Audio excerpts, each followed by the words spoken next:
Hello guys, सूरज गुप्ता आज English grammar में आपका स्वागत है। आज के पार्ट में हम आपको नाउन के बारे में बताएंगे। नाउन के बारे में हम आज डिटेल से जानेंगे। डिटेल ये होता है कि नाउन जनरली 5 प्रकार के नाउन को सब लोग जानते हैं, लेकिन आज हम आपको छठवां नाउन भी बताएंगे। एक नाउन और होता है, और हमारे छठवें नाउन को जानने के लिए आप हमारे वीडियो को आखिरी तक देखते रहिए। और ये छठवां नाउन बहुत ही इम्पोर्टेंट होता है हमारे इंग्लिश ग्रामर के लिए, हमारे ट्रांसलेट्स और भी चीज़ों के रूल्स के लिए। तो छठवें नाउन पर आ जाते हैं। हम आते हैं पहले नाउन के परिभाषा पर। नाउन का डिफिनीशन। नाउन का मतलब होता है नाम। नाउन का मतलब नाम, और नाम को संज्ञा कहते हैं। यही नाउन की परिभाषा होती है। हम लोग डेफिनेशन में जनरली कह देते हैं कि noun is the name. Noun is the name. वही हमने यहाँ बताया कि नाउन का मतलब होता है नाम, और नाम को संज्ञा कहते हैं। तो नाउन इज द नेम। अब किसके नेम? एनी पर्सन, प्लेस और things. Noun is the name of any person, place और थिंग्स। ये नाउन का डेफिनेशन होता है। आगे बढ़ते हैं। Types of noun. संज्ञा के प्रकार में संज्ञा कितने प्रकार की होती है? संज्ञा 5। आप पढ़े होंगे कि संज्ञा 5 प्रकार की होती है। छठवां आज हम आपको बताने वाले हैं। तो पहले आते हैं पहले पर। पहला noun proper noun. Proper noun means व्यक्तिवाचक संज्ञा। व्यक्तिवाचक वो संज्ञा होती है जिसमें किसी व्यक्ति विशेष की, मतलब व्यक्तिगत नाम जिसमें आए, वो हमारे व्यक्तिवाचक संज्ञा कहलाएंगे। जैसे किसी के भी नाम, हमारे नाम, आपके नाम, किसी शहर वगैरह के नाम, शहर, गांव, मोहल्ले या किसी भी चीज़ के नाम को हम प्रॉपर नाउन कहते हैं। Number 2 common noun. Common noun means जातिवाचक संज्ञा।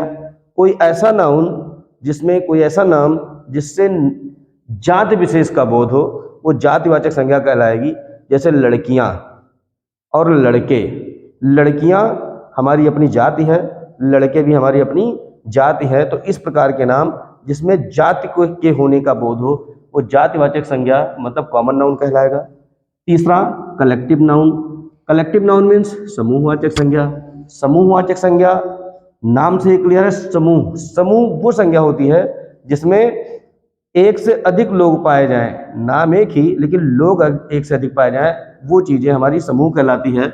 जैसे कि विद्यार्थी, नाम एक ही है और सारे विद्यार्थी उसमें आते हैं। जैसे सैनिक, आर्मी नाम एक ही है और लोग सभी होते हैं, सभी आर्मी मैन होते हैं उसमें। तो ऐसे नाम जिसमें एक से अधिक लोग पाए जाएं, वो समूहवाचक संज्ञा कलेक्टिव नाउन कहलाते हैं। मटेरियल, पदार्थवाचक। पदार्थ क्या होता है? दुनिया की वो सभी वस्तुएं जिनसे हम दूसरी वस्तुएं बना सकें, वो सारी वस्तुएं पदार्थ कहलाती हैं अकॉर्डिंग टू इंग्लिश। इस चीज को ध्यान रखिए। 5वां है एब्स्ट्रैक्ट नाउन। एब्स्ट्रैक्ट मतलब भाव। कुछ शब्द ऐसे होते हैं जिन चीज को हम न देख सकते हैं, न खा सकते हैं, न पी सकते हैं, उनको केवल हम महसूस करते हैं। ऐसे शब्द हमारे एब्स्ट्रैक्ट नाउन में आते हैं। जैसे सुंदरता, बुद्धिमानी, बेईमानी, ईमानदारी, चतुराई। ऐसे शब्द हम इनको देख, सुन या खा पी नहीं सकते। ये सारे शब्द हमारे भाववाचक नाउन में आते हैं। अब आते हैं छठवां नाउन। छठवां नाउन दोस्तों, ये नाउन हमारे नाउन के चैप्टर में सबसे इंपॉर्टेंट है, क्योंकि ये छठवां नाउन हमारे ट्रांसलेट्स में बार बार आते हैं। और भी ग्रामर के रूल्स जिसमें आते हैं, जैसे सिंथेसिस में आते हैं, और भी कई नियमों में, सिंटेक्स में आ जाते हैं। कई चीज़ों में ये हमारे 5वें नाउन बार बार यूज होते हैं, इसलिए इनकी जानकारी रखना बहुत इंपॉर्टेंट है। तो छठवां नाउन आज हम आपको बताएंगे। छठवां नाउन होता है verbal noun. Verbal noun. Verbal noun verb का बनता है। वर्ब का मतलब होता है क्रिया। वर्ब का मतलब क्रिया। वर्ब मीन्स क्रिया। एक कंडीशन ऐसा आता है जब हमारा वर्ब नाउन बन जाता है। तो याद रखिए कि जब कोई क्रिया नाउन बन जाए, तब वो क्रिया नहीं रह जाती। कोई भी क्रिया अगर वो नाउन बन जाए तो क्रिया नहीं रह जाती। हमारी क्रियाएं कई चीज़ें बन जाती हैं। वो क्रिया है ही है, नाउन भी बन सकता है, एडजेक्टिव भी बन सकता है, एडवर्ब भी बन जाता है। हमारी क्रिया कम से कम ये 4 चीज़ें बन सकती हैं, जिसमें आप वर्ब को तो जानते हैं। अब हमारी क्रिया नाउन कैसे बनती है, ये हम आज आपको बताएंगे। और क्रिया एडजेक्टिव कैसे बनती है, एडवर्ब कैसे बनती है, ये हम आपको एडजेक्टिव और एडवर्ब वाली टॉपिक में बताएंगे, जिसके लिए आप हमारे एडवर्ब और एडजेक्टिव वाले टॉपिक को भी देखते रहिएगा। आज हम आते हैं नाउन पर। जब कोई क्रिया नाउन बन जाए तो वो क्रिया नहीं रह जाती, इस बात को ध्यान रखना है। और जब कोई क्रिया नाउन बन जाए तो उसको हिंदी में हम क्रियात्मक संज्ञा कहते हैं। क्रियात्मक संज्ञा, क्रियात्मक संज्ञा। अब कोई क्रिया हमारी नाउन बनती कैसे है? ये क्रिया हमारी नाउन दो प्रकार से बनती है। कौन कौन से? जब वो क्रिया जीर्ण बन जाए, जब क्रिया जीर्ण बन जाए तो वो क्रिया नहीं बल्कि नाउन हो जाती है। या तो इन्फिनेटिव बन जाए, इन्फिनिटिव।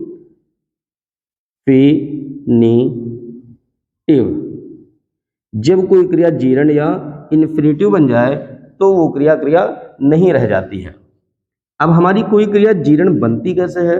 इसकी पहचान है हिंदी के सेंटेंस में कि जब किसी क्रिया के पीछे कर लिखा हो, कर या तो करके।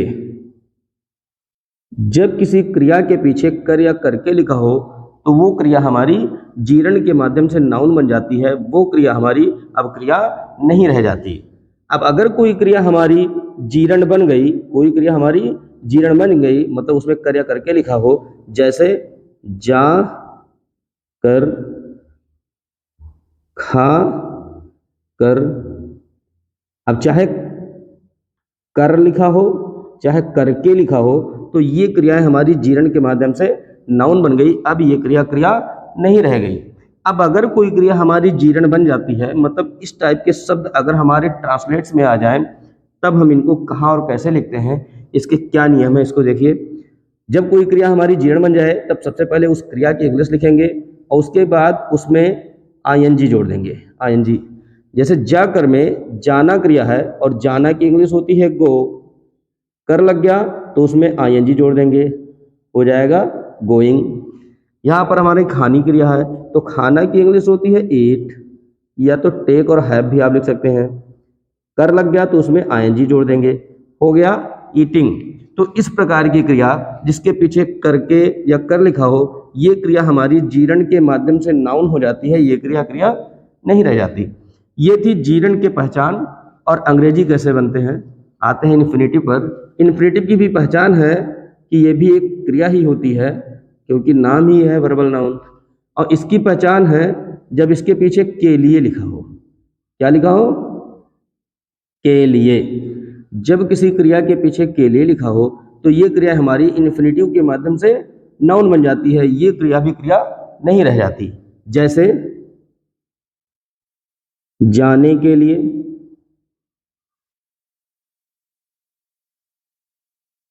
खाने के लिए,